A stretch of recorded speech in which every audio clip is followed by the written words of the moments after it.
Hello everyone, welcome back to Developers and Coders Club of NIT Agartala. Today we're gonna discuss Codeforces round 881's problem statement C, which is sum in a binary tree. Okay, so I'm not gonna read the question. I will simply explain what the question wanna say. So basically, we will be having a binary tree which will look something like this. It will go till infinity, and the filling of vertices will be something in this manner. That first we will insert 1, then 2, 3, 4, 5, 6 on nodes in consecutive way. Okay, so now we wanna do one thing. Like we will be given an integer n, and we have to find sum of all the vertices above it till the node. Means we have to find a path from that vertex to the top node vertex, and then we have to add all the numbers in all those nodes which comes in the path, including all both the nodes starting and ending one. Like let's assume we take example, like if we take example of 10. Okay, so we have 10. So from 10 we will go here, we will add 5, we will go here, we will add 2, we will go here, and we will add 1. So what will be our total sum? 10 plus 5 plus 2 plus 1, which will be 10 plus 5 15 plus 2 17 1 18.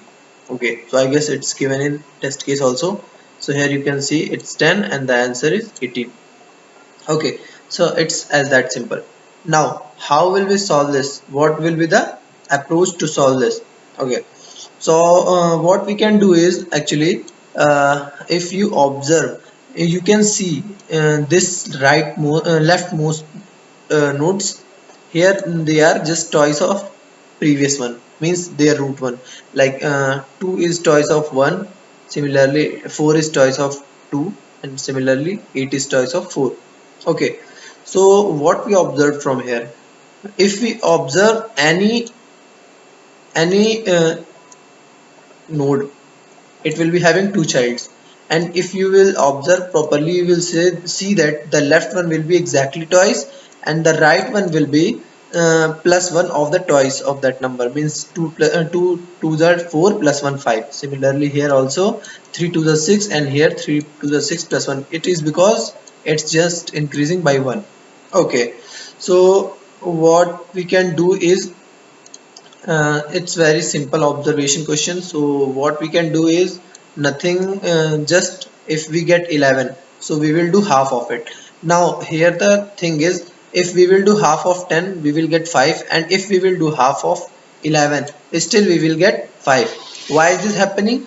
Because 5.5 will be considered as 5 if we are taking int. Okay, so what we will do, we will take half of 11, we will reach here, and we will add this 11 first, and then we will do half of it. Then we will reach here, we will add it to our answer, and then we will we will do half of it. We will reach here, and then again we will add it up in next iteration, and we will just do half of it, and we will reach here, and again we will do the same. We will add it, then we will do half of it. Now if when we will reach here and we will do half, we will get 0.